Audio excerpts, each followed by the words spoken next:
North Korea's leader, Kim Jong-un, has announced he will no longer abide by a moratorium on nuclear and long-range missile tests. And he warned North Koreans of a, quote, long confrontation with the U.S. Meanwhile, direct talks with the Trump administration are stalled. For more on all of this, we turn to Naoko Aoki, an adjunct political scientist from the RAND Corporation and a former journalist who has been to North Korea 18 times. Thank you very much. Welcome to the NewsHour. Thank you. What are your main takeaways from Kim's statement? So I think this is a major policy shift to an emphasis on weapons development, strategic weapons development, and also an emphasis on self-reliance in terms of the economy. And this is because North Korea sees a prolonged confrontation with the United States, and it thinks that it's unlikely that sanctions will be lifted soon. So let's take each of those in turn. The first one you talked about, strategic weapon. That's the word that Kim used. Let's take a listen to a newscaster reading what Kim had to say about that. He confirmed that the world will witness a new strategic weapon to be possessed by the DPRK in the near future. He said that we will reliably put on constant alert the powerful nuclear deterrent capable of containing the nuclear threats from the U.S. and guaranteeing our long-term security, noting that the scope and depth of bolstering our deterrent will be properly coordinated depending on the U.S. future attitude to the DPRK.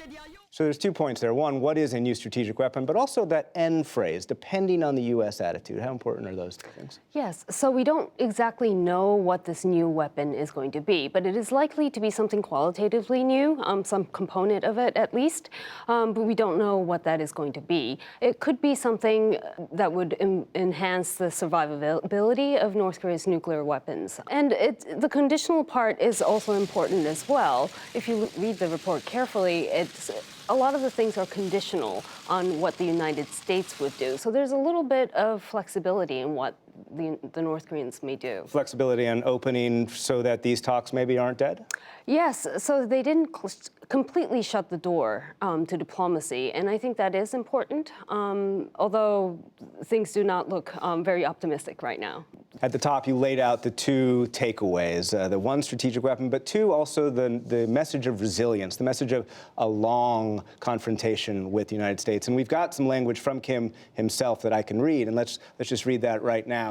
He said, "The present situation, warning of long confrontation with the U.S., urgently requires us to make it a fait accompli that we have to live under the sanctions by the hostile forces in the future, too, and strengthen the internal power from all aspects." So cutting through the chase of that, you've got two messages. One, the long confrontation, and we have to be resilient, as you said, right? Yes, that's correct. And so Kim Jong-un is preparing the public for a prolonged confrontation with the United States, which is likely to involve some form of sanctions for the foreseeable future. And so lowering expectations for the lifting of sanctions and preparing the public for economic hardships ahead. And what's the implication of that? Has he said that before? And how will North Koreans receive that?